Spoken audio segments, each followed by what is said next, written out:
자, 두 번째 정책 결정 보겠습니다.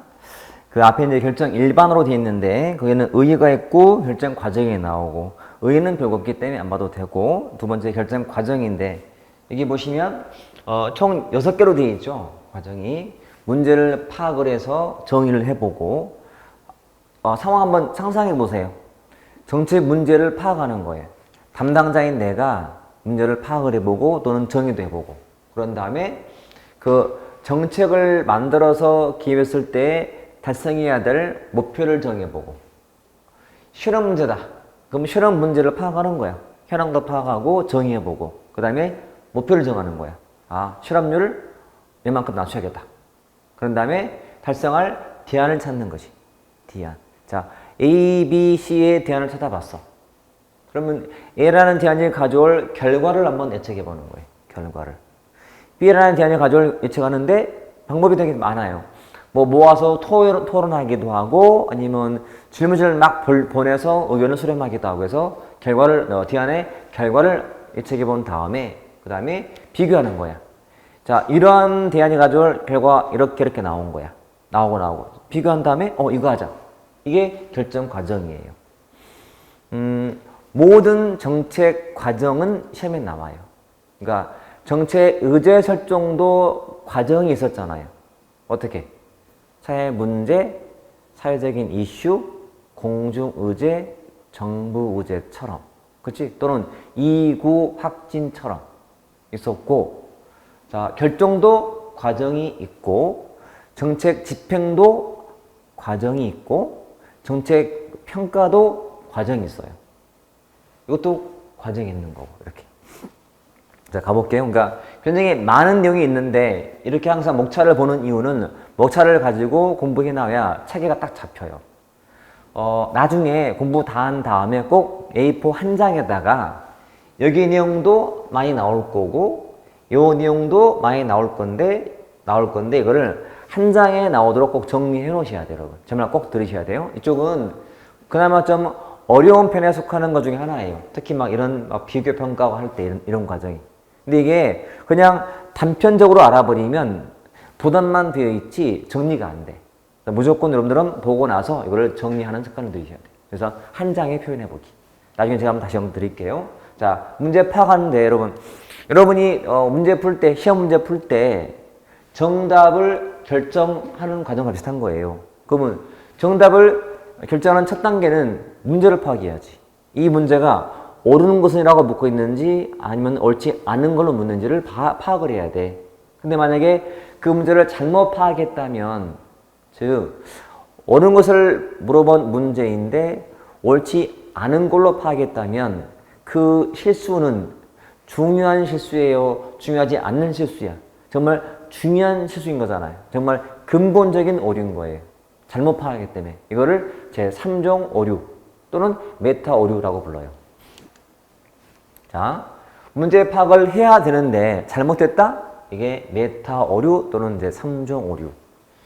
굉장히 중요하고 시험에 자주 나와요.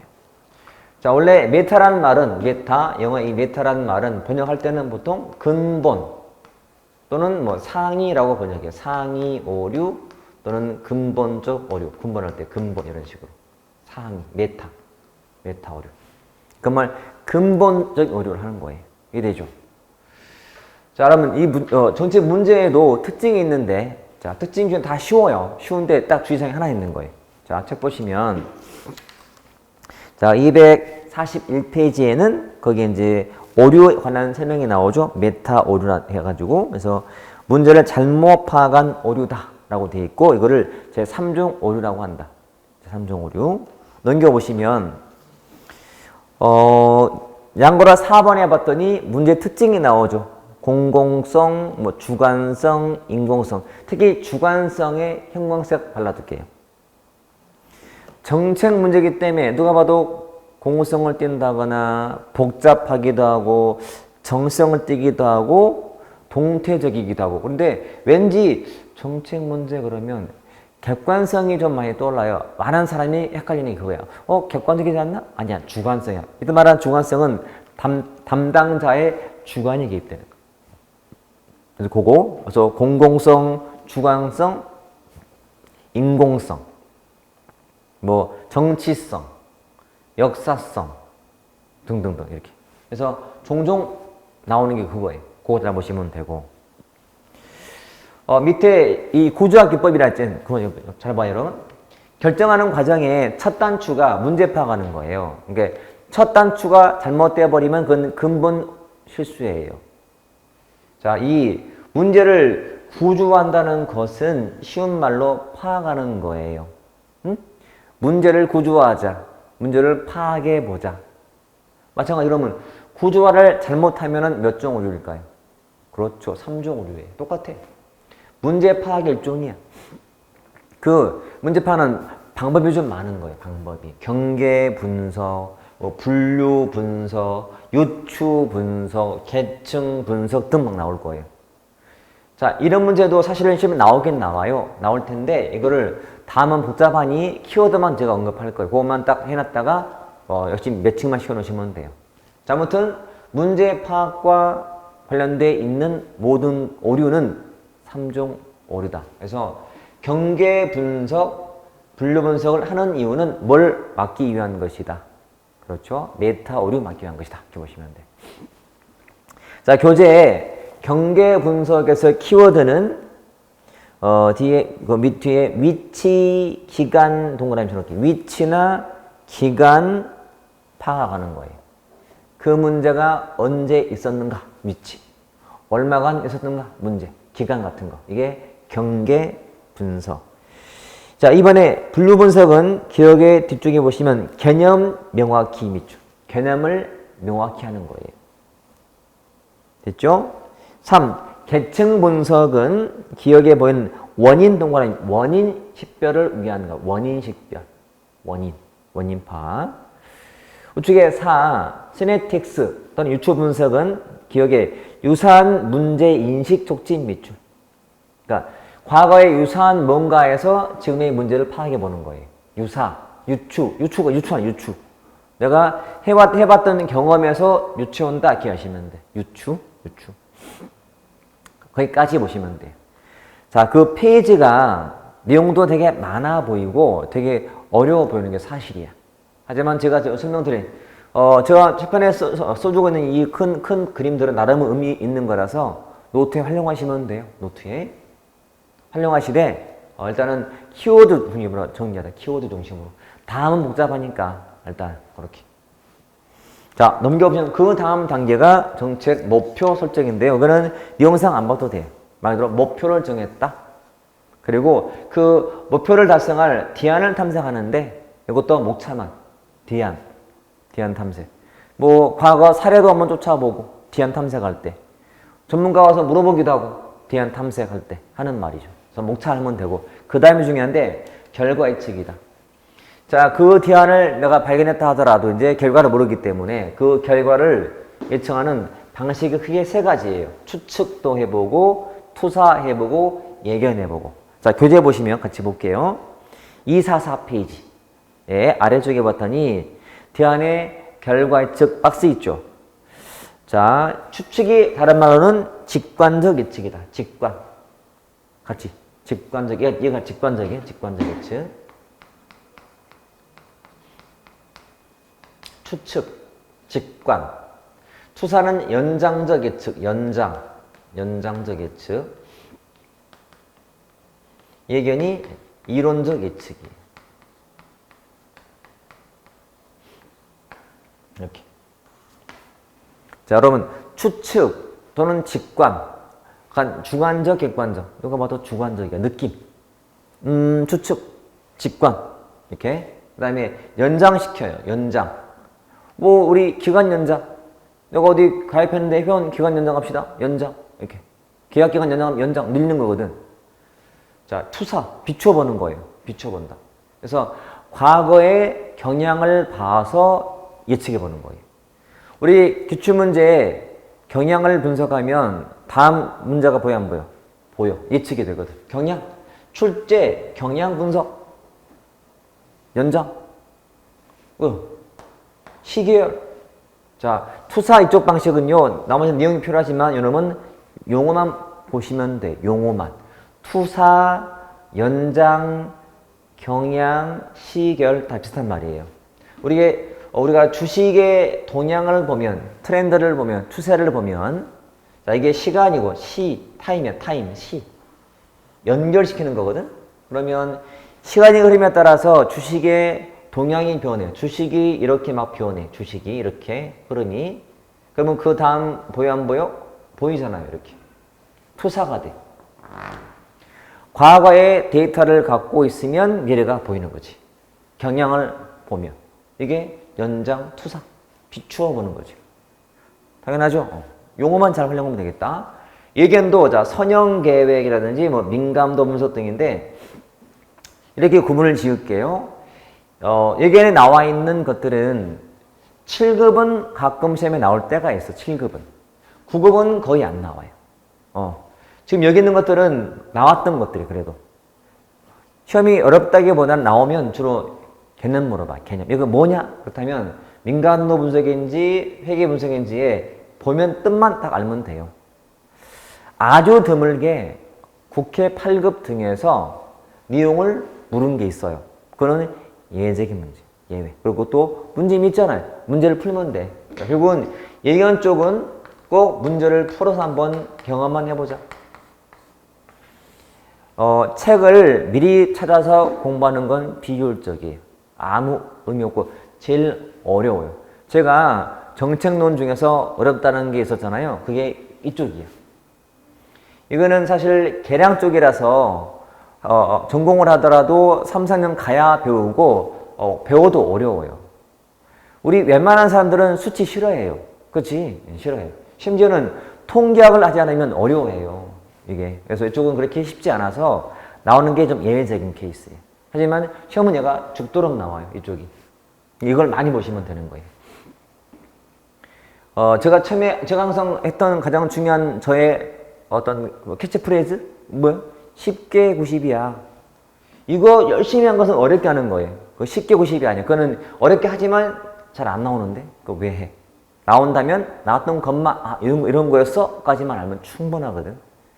왜냐면 만약에 여기 이외에 되게 많지만 이게 14개, 22개 있단 말이에요. 여기. 다 해봤자 다 하는 게 아니야. 해봤자 어차피 나올 건 정해져 있고 거기에 없는 게 나오면 못 풀어요. 그러니 그럴 필요가 없다는 거죠. 그래서 문제 풀 정도만 되면 되죠. 알았죠? 이렇게. 자, 이거 따라 보셔야 돼. 첫 번째. 자, 우측에 봤더니 이제 브레인스토밍 나와요. 브레인스토밍. 원래 브레인 뜻이 뭐죠? 브레인? 뇌. 스토밍은 폭풍, 바람. 잘 봐요. 각 분야에 나름은 좀 안다는 사람을 모아서 얼굴 맞대고 토의하는 거예요. 집단 토의. 자, 이거를 번역하기를 집단 토의다라고 해요. 집단 토의. 브레인 스토밍. 이 말로 유추하면 돼요. 브레인들이 모여서 토의한다. 뇌에 바람 분다. 그만큼 막 토의가 이루어지는 상태야. 정말 난상토론이에요. 터무니없는 의견까지도 괜찮아. 정말 자유분방하게 한번 쏟아봐라. 이런 거야. 이게 브레인스토밍이에요. 이해되죠? 대면 토의 방식이야. 대면. 자, 페이스 투 페이스. 면대면 토의 방식. 자유롭게. 자, 자유로운 토의가 되려면 상대방의 의견을 비판하면 될까 안 될까? 안 돼. 그건 금지되어 있다. 그러니까 비판과 뭐 비방은 금지되어 있고 그 사람 의견이 마음에 안 들면 그 사람 의견 위에다가 내 것만 그냥 딱 포개놓으면 돼. 얹어놓으면 돼. 그냥 이게 다 끝났습니까? 내 말 할게요. 끝났나요? 올리면 되는 거야. 이거를 편성기법이라고 불러요. 편성기법.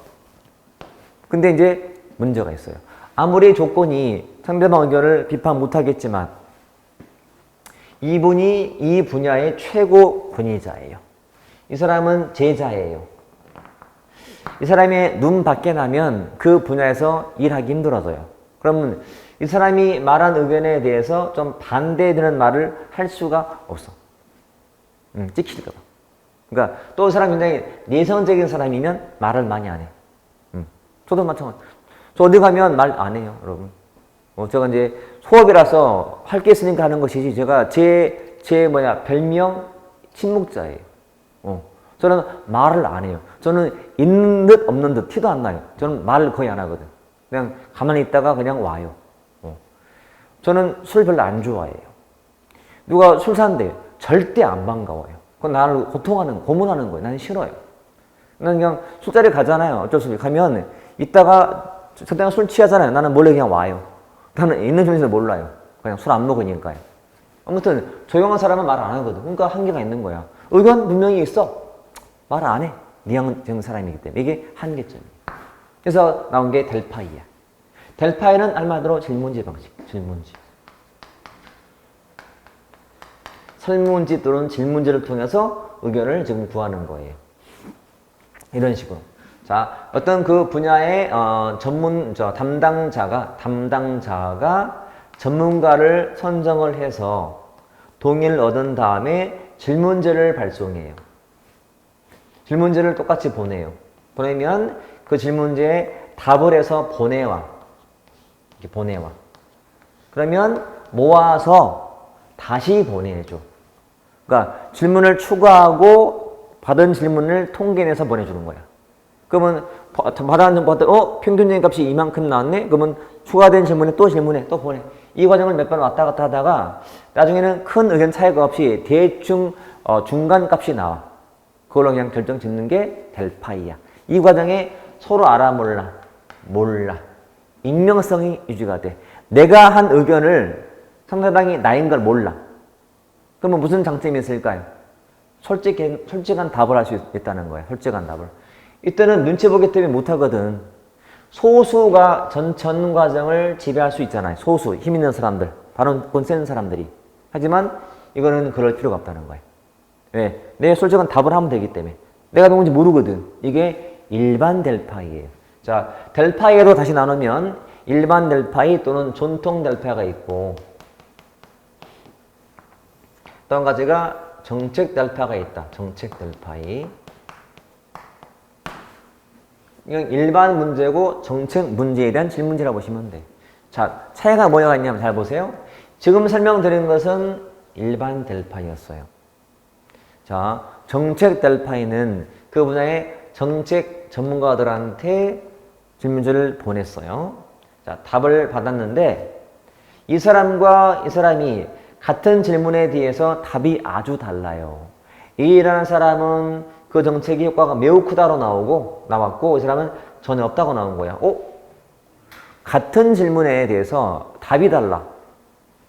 받아본 질문. 그러니까 아까는 우리가 평균 내서 보여줬거든. 근데 이 정책 델파이는 평균이 아니야. 차이 나는 의견을 그대로 보여줘. 그대로. 그럼 내가 딱 받아보는 순간 나랑 아주 다른데? 자신의 의견을 더 보완하거나 해서 또 보내줘요. 이 과정을 서로 반복하는데 두 사람의 의견 차이가 안 좁혀져. 그때는 봐. 그러니까 볼 수 있는 때가 있는 거야. 이해됐나요? 자, 전통 델파이는 끝까지 모른 채 끝나. 그냥 평균값으로 끝냈기 때문에. 하지만 정책 델파이는 차이가 나게 되면 나중에 볼 수 있다는 거야. 이거를 철저한 익명성이라고 불러. 철저한 익명성. 이놈은 선택적 익명성이라고 해. 이해되죠? 필요할 때는 대면 토론하기 때문에. 이놈은 평균값 또는 대표값을 찾는 거라면 이놈은 의견 차이라든지 또는 갈등을 더 부각을 시키고 조장시켜요. 조장. 이놈은 그 분야의 전문가들로 좀 한정해서 구성하지만 이놈은 전문가 플러스 다양한 이해관계자를 포함시켜요. 여러분, 다양한 이해관계자가 포함되기 때문에 차이가 더 많아지는 거예요. 다양한 이해가 다 들어있기 때문에. 자, 등등이 나름은 차이점인 거죠. 시험에 한 80% 이상은 이 둘 문제예요. 자, 브레인스토밍과 델파이. 그리고 요즘에는 개념이 나올 때가 있다. 자, 책을 봐보실게요. 자, 245페이지에 브레인스토밍. 오스본이 제안했다. 즉흥적이고 자유분방하게 여러 가지 개발한 아이디어를 청원하는 활동이다. 밑에 규칙에 보면 A번에 판단 유예 원칙 나오죠. 비판과 비방은 금지된다. 그래서 자유로움이 오히려 환영받는 그런 시대. 밑에 자유분방은 환영받는다. 그리고 D, 결합 개선이죠. 다른 사람의 아이디어 위에다가 자기의 것을 얹으면 된다. 얘를 편승 기법이라 한다. 이렇게. 자, 전통 델파이는 의, 랜드 연구소가 개발해서 B, 전문가들의 의견을 종합했죠. 잘 상상해 보세요. 질문지를 보내서 모았어. 전문가들의 의견을 종합한 거야. 종합 정리한 거란 말이야. 특징은 익명성을 띄워. 몰라. 이 말 누가 한지 몰라. 내가 받은 정보는 통계 정보이기 때문에. 넘겨서 반복을 해요. 한 번이 아니고 몇 차례 반복을 해요. 그 다음에 합의를 유도하는 거예요. 이게 전통 델파이라면, 자, 밑에 참고를 봤더니 정책 델파이는 달라요. 자, 특징에 선택적 임명이다라고 해. 그래서 초기에는 익명성을 유지해줘요. 그런데 주장이 표면화되고 이제 막 상반된 주장이 막 나오면 그때는 토론할 수 있어요. 그리고 2번, 식견 있는 다수의 창도. 그 분야에 좀 알만한 사람들을 다 모아서 보내주는 거니까. 주장이 필요한 것이고. 그 다음에 양극화된 통계 처리. 양극화된 통계 처리. 그 다음에 구성된 갈등. 갈등 조정이 아니라 갈등을 조장을 해. 조장. 박스 비교죠. 일반 문제, 정책 문제. 동일 영역의 일반 전문가 플러스 이해관계자. 철저한 임명 대 선택적 임명. 대표값, 평균치. 차이나 갈등. 합의 도출, 갈등 유도. 이런 식으로 비교되죠. 이게 전통 또는 일반 델파이하고 요 정책 델파이의 비교예요. 우측에 봤더니 자 7번의 제목이 명목 집단 기법이죠. 명목 집단. 핵심은 뭐냐면 기억의 두 번째 보시면 제한된 토론 밑줄, 제한된 집단 토론 뒤에 표결 동그라미. 키워드야, 키워드. 자, 그 말만 잘 상상해 보세요. 토론은 토론인데 좀 충분히 하는 토론이 아니고 제한을 시켜. 자, 여기까지 하겠습니다. 토론 중에 자 끊는 다음에 자 표결 무슨 말이죠? 투표합니다 뜻이야. 투표합니다. 그러니까 토론을 하되 적당히 하다가 딱 카트되고 바로 투표해야 되는 거지. 이게 명목 집단 기법이라고 불러요. 8번은 자 변증법적 토론. 변증법 논리가 무슨 논리야? 정반합 논리야. 그래서 다른 말로 지명 반론자 기법이라고 해요. 지명 반론자 기법. 그래서 찬성 집단과 반대 집단을 미리 딱 지명해놔요. 반론자를 지명해놔요. 지명. 서로 찬성론자는 그 문제에 대한 장점만 막 언급하는 집단이고 반대자는 오히려 그 정책에 대한 단점을 막 지적하는 거예요. 그러니까 최대한 장점과 단점을 최대한 부각시킨 다음에 이 방식이야. 이게 지명 반론자 기법 또는 변증법적 토론이라고 불러요. 이미 우리가 보통 아는 그런 그 방식이니까 어려운 거 없잖아요. 정반합, 명목 집단. 그냥 토론만 하되 제한된 토론. 표결을 하기 때문에 이렇게 보시면 돼요.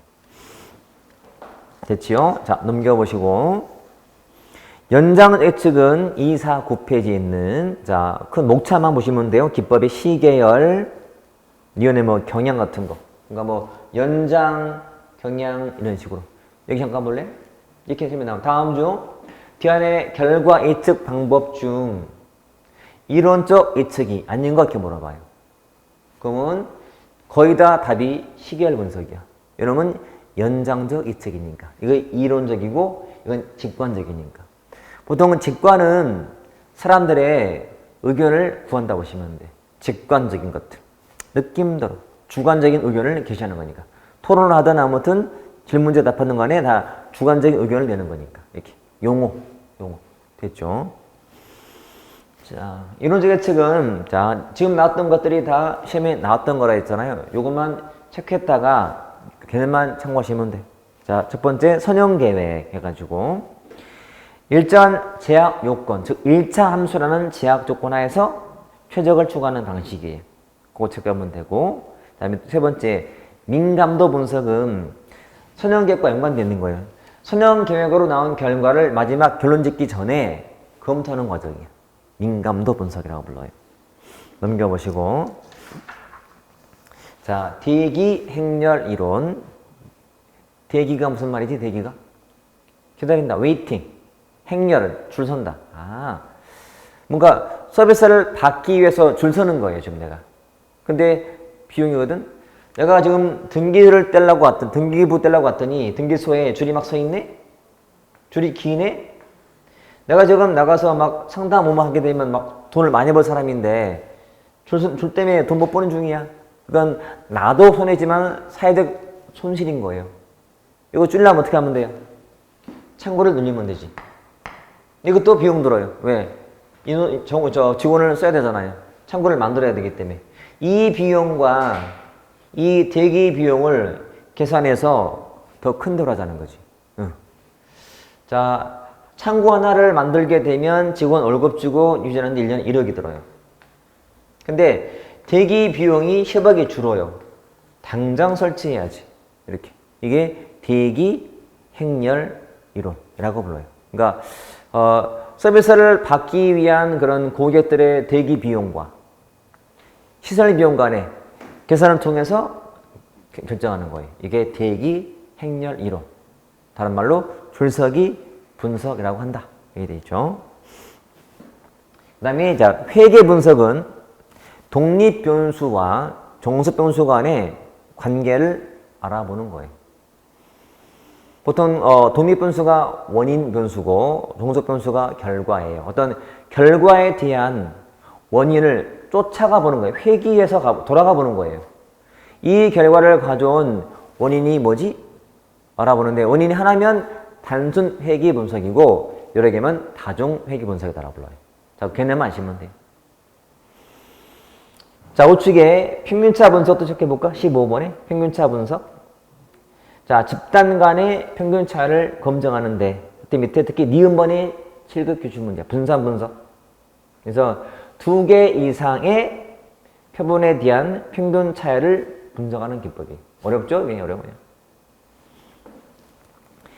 나는 정말 어렵다, 하기 싫어요, 안 봐도 될 정도. 그러니까 제가 말했죠. 굳이 내용 봐봤자 도움이 안 되기 때문에 문제 풀어서 이렇게 나왔어? 이 정도는 내가 알아둘게. 그 정도면 충분해요. 우리 대학원에서는 이걸 논문 쓰기 위해서는요, 논문 자격시험을 봐야 되거든. 논자시라고 해서. 근데 이거는 통계학이라서 우리가 준비하기 좀 힘들었어요. 그러다 보니까 통계학과를 나온 형이 있었어. 나이 든 형이. 그 형한테 부탁했더니, 그러니까 나름은 족보라, 족보. 그러니까 논자시 족보야. 이거 공부하면 거의 다 맞춘다는 거지. 이게 주로 나오기 때문에. 준비했어요. 했더니 형이 너무 착하거든. 그래서 아주 착실하게도 A4 용지 3페이지를 빡빡 채워왔더라고. 이 아노바에 대해서. 아노바. 그게 뭐라고? 분산분석. 다들 보고 나서 뭐 틀리지 뭐. 포기. 이 정도예요, 여러분. 그러니까 이게 어려운 걸 우리가 어떻게 알아요? 단순하게 2개 이상의 집단이 있단 말이야.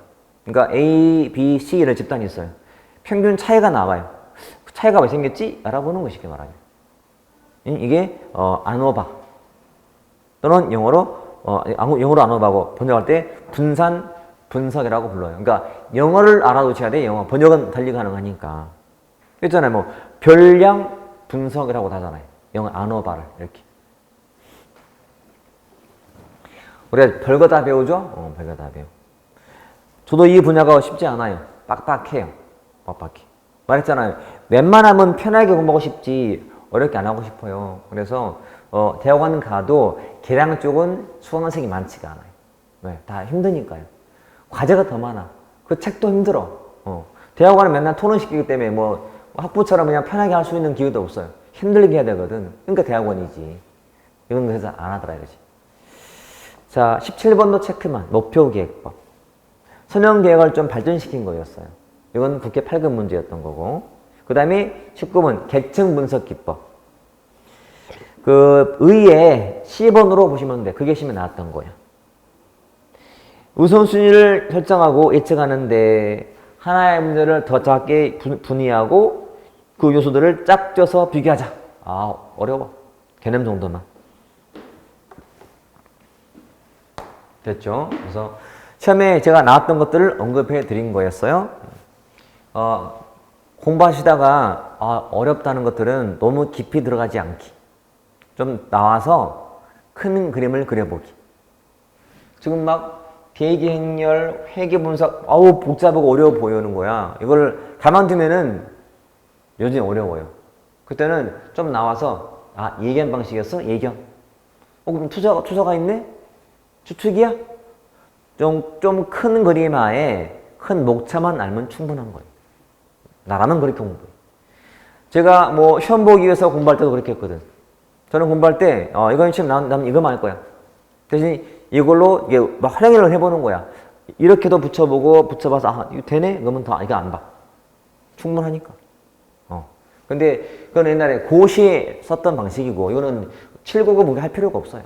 나온다 하더라도 지금 같은 것처럼 물어봤을 때 이거 뭐다? 이렇게 하면 되는 거지. 개념만. 뭐 기다린다? 대기한다. 됐죠? 그만큼만 해놓자. 자, 넘겨서 자, 예제 가볼까요? 우리 교재 252, 253에 나오는 그 내용들도 시험에 나오긴 나오지만 좀 드물기도 하고요. 굉장히 아마 어려울 거예요. 그래서 똑같아. 저는 정말 일관성 있게 하는 말이에요. 자, 너무 어렵다면 굳이 지금은 하지 말자. 수업 시간에 하는 것들을 잘 정리하시고 끝난 다음에 그때 더 할 거 없나 그때 보시면 돼요. 제발. 말려도요. 의욕이 넘친 나머지 다 하더라고. 그런 사람이 몇 명 있어요. 그러면 본인이 힘 안 들고 그래 나는 도전하니까 괜찮아. 뭐 몰라도 괜찮아. 하면 되지. 이런 마음은 괜찮아요. 해도. 그런데 했는데 어려워. 뭐 과목이 하기 싫어. 이런 마음 들면 하지 마요. 그러니까 본문 정도 가지 말고 뒤에 OX 하지 말고 뒤에 먹기 있는 것들 하지 말고 지금은 시간대 하는 것만 정확히 하기. 뭐 그러면 돼. 충분하니까. 저는 충분하다고 봐요. 예제 1번 보세요. 제 3종 오류로 옳지 않은 거. 1번처럼 정책 대상이 되는 문제의 정의를 잘못한 거야. 맞죠? 정의.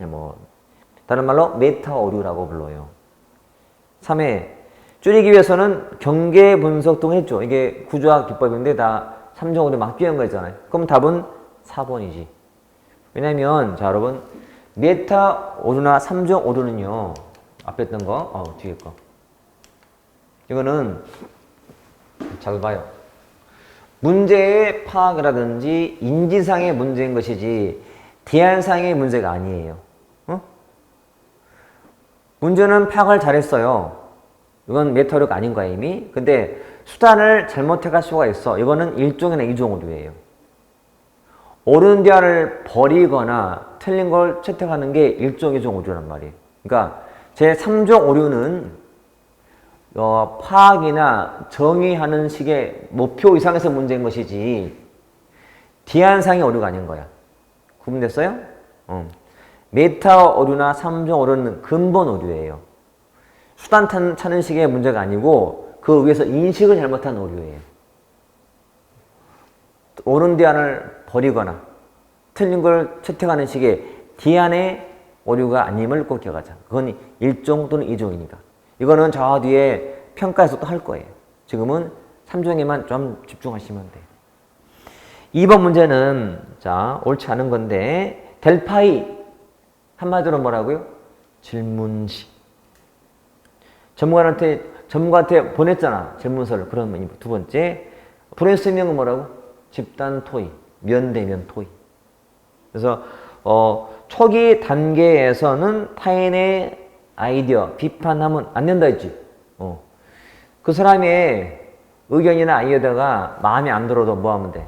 내 의견을 말하면 되는 것이지 그 사람을 욕하지 말라는 거예요. 근데 3. 정책 델파2는 대립되는 정책 제안이나 결과가 표면화되더라도 모든 단계에서 익명성이 보장돼야 한다? 아니야. 초기 때만. 나중에는 직도 토론하기도 하잖아요. 답은 3번이죠. 자, 지명, 반론자, 기법. 반론자를 지명해놔. 찬성, 반대. 그러면 고의적으로 뭐 단점이나 약점을 지적해야만 이 기법은 성공을 하는 거예요. 장점을 부각, 단점을 부각시켜서 합. 지명, 반론자, 기법이라고 하는 거죠. 그렇게 보시면 돼. 됐죠? 자, 여기까지가 지금 정책 결정 과정이에요. 과정 중에서 문제를 파악해서 목표를 정한 다음에 대안을 탐색해보고 대안의 결과를 예측했던 거지. 이제는 그 결과를 비교해야 돼. 비교. 자, 결과 예측했다면 비교할 때 쓰는 방식인데요. 또 어려운 말이 나와요. 잘 들어야 돼요. 크게는 자, 비용, 편익도 분석해보고 비용, 효과를 따져봐요. 자, 비용이 영어로 뭐죠? 비용, 영어로 코스트. 편익은 베네피트라고 하죠. 그러니까 저도 우리한테 필요한 정보가 편익과 비용 정보예요. 분석, 언어를 쓰고 이렇게. 비용, 코스트, 효과, effectiveness, 이게 비용이고, 이게 이고, 분석. 자, 요 네 가지의 기법들이 다 비용과 편익을 알고 하자는 거거든. 그러면 이 중에서 어차피 비용이라는 것은 비용은 돈으로 나오게 되기 때문에 큰 문제가 안 되는데 편익이라는 것을 말할 때 이 편익을 여기서는 화폐 가치로 환산하고 해요. 화폐 가치로 환산.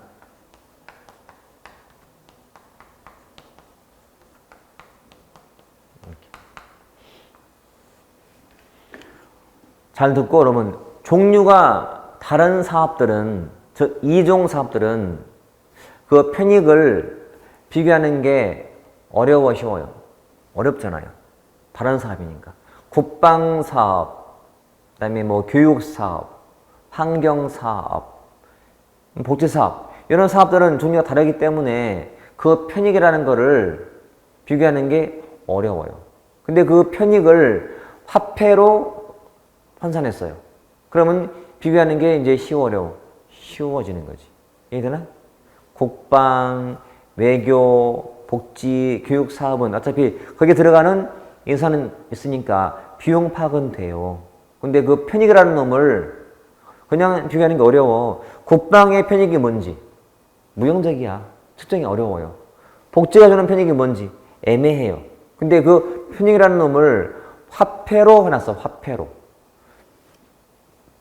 그래서 이 말의 의미는 뭐냐면 즉 요 비용 편익 분석은 동종 사업뿐 아니라 플러스 이종 사업도 비교 가능하다.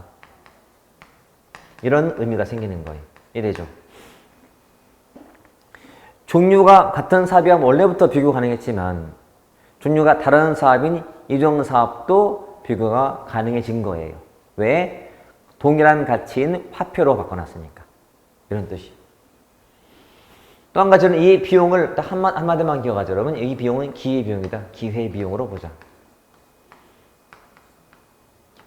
자, 경제학적인 비용은 기회비용이고요. 참고로 매몰 비용은 비용 취급을 안 해요. 매몰 비용은 아니다. 매몰되었다는 거야. 이미 투자가 돼서 회수가 불가능한 비용. 이게 매몰 비용이다라고 해요. 썬크 코스트, 이미 묻혀버린 거예요. 회수가 안 되는 비용.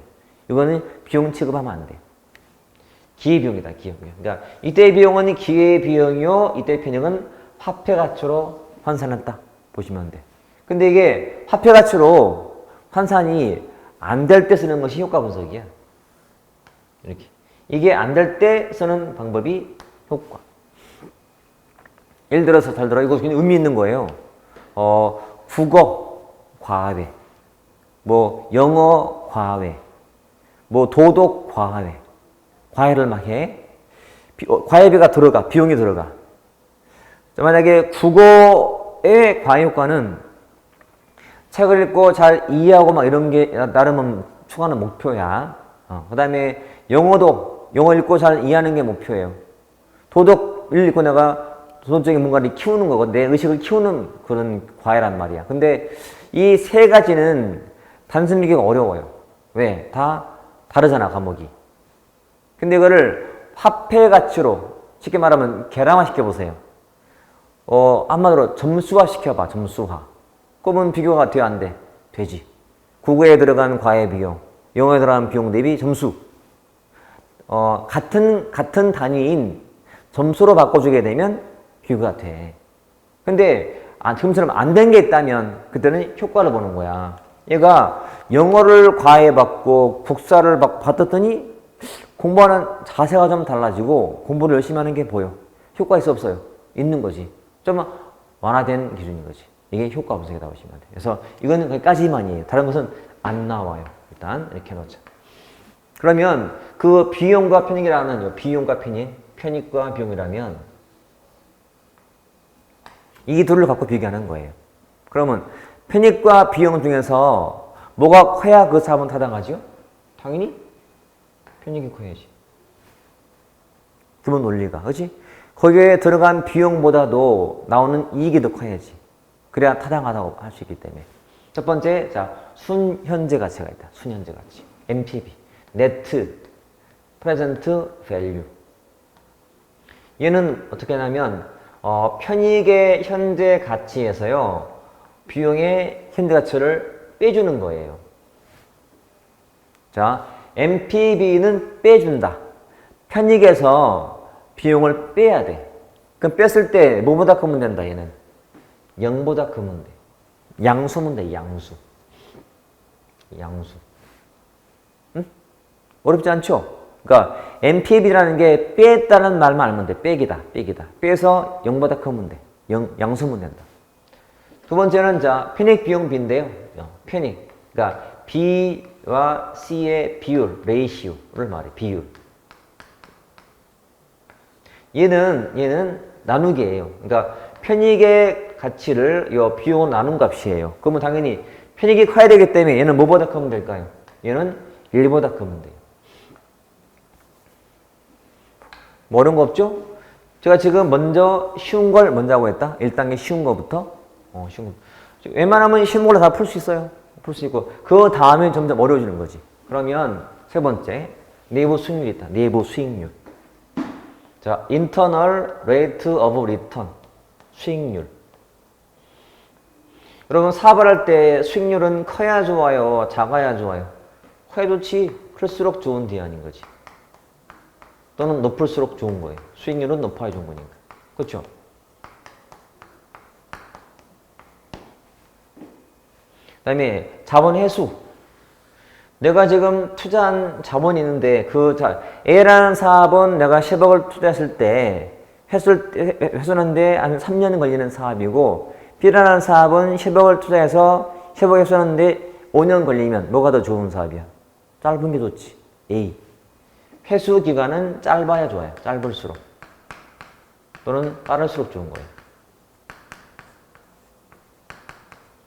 어려운 거 없죠? 일단 1단계 이게 지금. 2단계.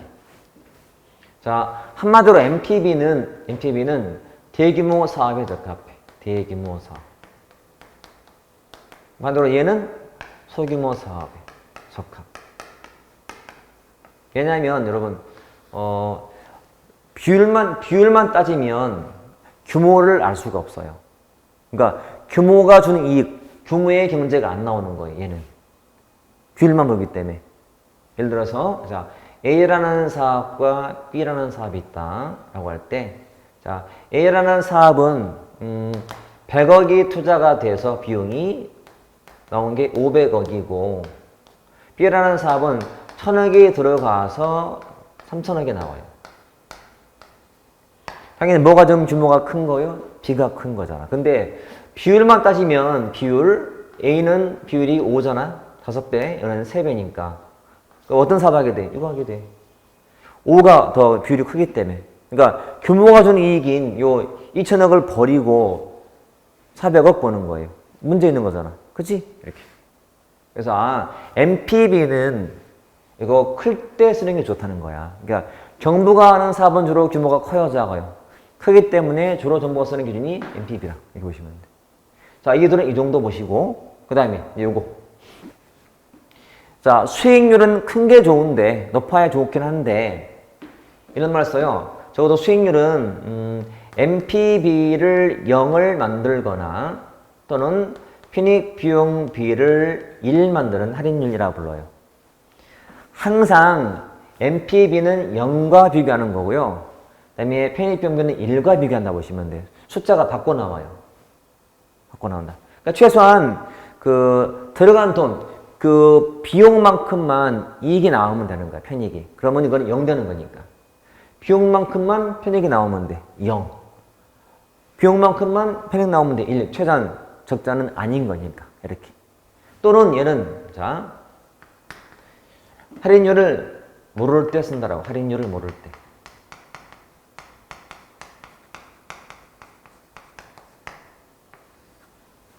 자, 여러분, 할인율은 깎는 비율이에요. 깎는 비율. 제가 처음 설명드릴 때 뭐라 했냐면, 자, NPV는 편익의 현재 가치에서 비용의 현재 가치를 뺐다라고 했거든. 이 어떤 사업이 지금 현재의 100억이요. 20년 뒤에 100억과 같은 가치가 아니잖아. 반대로 10년 뒤에 10억 가치가 현재 10억 가치가 있을까요? 없어요. 10년 뒤에 10억이 만약에 현재의 9억 정도의 가치라면 얼마가 할인됐지? 10% 할인된 거예요. 그렇지? 할인율.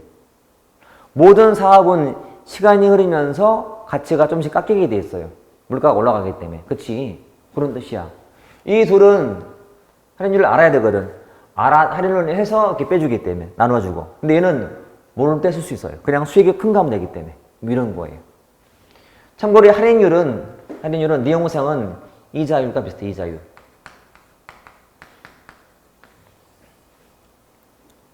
자, 어떤 사업이든 거기에 투자된 돈이 있다면, 거기에 100억을 투자했다면, 이 한 달 지났을 때 이 100억을 내가 은행에 맡겼다면은 받을 이자를 까먹고 있잖아. 그만큼 가치가 줄어드는 거예요. 내가 100억을 투자해서 뭐 1억을 벌었지만 1억의 순수한 이익이 아닌 거지. 이자만큼 빼야 순수한 이익 되는 거니까. 그게 바로 가치가 까인다는 얘기랑 똑같은 거예요. 할인율. 그러면 자, 요 할인율하고요, 요 내부 수익률하고, 자, 다시 해볼게요. 내부 수익률하고 할인율인 이자라고. 뭐가 커야만 그 사업은 타당해요? 당연히 수익이 커야지. 내가 투자한 돈에서 생기는 이자보다도 수익이 커야 이 사업은 할 만한 가치가 있는 거니까. 뭐 이런 말이에요. 이해되죠? 그래서 요거 제일 내용이 많잖아요. 많이 읽어보셔야 돼. 됐죠? 그 다음에 회수기간은 만약에 높은 할인율 상황이라면, 자, 여러분 이자가 높으면 그건 길게 끌어야 돼? 짧게 끝내야 돼? 잘라봐야 돼. 이거는 단기 투자를 해야 되는 거예요. 단기 투자. 반대로 이게 낮다면 길게 가는 거지. 장기 투자. 이런 식으로. 제가 지금 설명드린 것이요. 정말 알짜만 샥 뺀 거야. 저도 이거를 반복해서 들으시고 아니면 이걸 잘 해놓고 활용하시면 돼. 여기서 이제 마지막이 뭐냐? 계산 문제가 나와. 좀 어려울 수 있어. 계산 문제.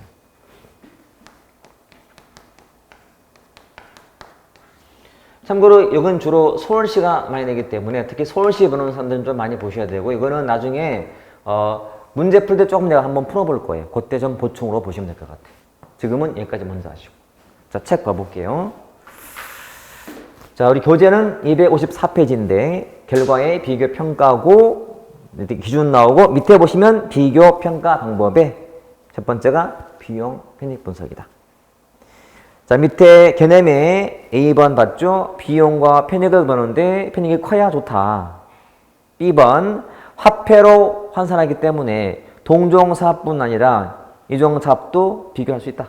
우측의 기준 NPV죠. 뺐을 때 0보다 크면 타당하다. 내용이. 그리고 대규모 사업할 때 적합하다. 편익비용 B는 나눈 값인데 1보다 크면 타당하다. 자, 규모의 경제를 못 살린다까지. 내부 수익률 NPV를 0, 편익비용률을 1 만드는 할인율이죠. 할인율. 클수록 타당하며 할인율을 모를 때 사용할 수 있다. 수익률이 할인율보다 크면 타당하다라고 보죠. 자본회수 기간은 투자 비용을 훼손하는 데 드는 기간인데 짧을수록 우수하고 낮은 할인율은 장기 투자, 높을 때는 단기 투자에 유리하다. 이렇게. 제가 있는 거 다 안 봤어요. 제가 지금 설명드린 것만 봐도 90%가 풀려요. 1%가 계산 문제예요. 그렇게 받으시면 되고 넘겨보시면 한계는 뭐냐면 지금 이거는 효율성 중심의 분석이야. 투입이 되고 편익을 받기 때문에 따라서 형평성과 비형성은 알 수가 없어. 이건 오로지 융일성 중심의 분석 기법이니까 한계점이다. 나머지 됐어요. 밑에 2번 비용효과 분석은 산출물을 화폐 가치, 즉 금전적 가치로 환산이 어려울 때 쓰는 보완책이다. 까지만 아시면 돼. 나머지 안 봐도 돼. 여기까지. 그래서 요 틀을 좀 많이 딱 이만큼 정해놓고 이만큼을 잘 숙지하시면 된다 이거죠. 이런 다음에 우측에 최적의 대안을 택하면 되는 이게 결정 과정이었던 거예요. 됐죠? 자, 쉬었다 좀 보실게요.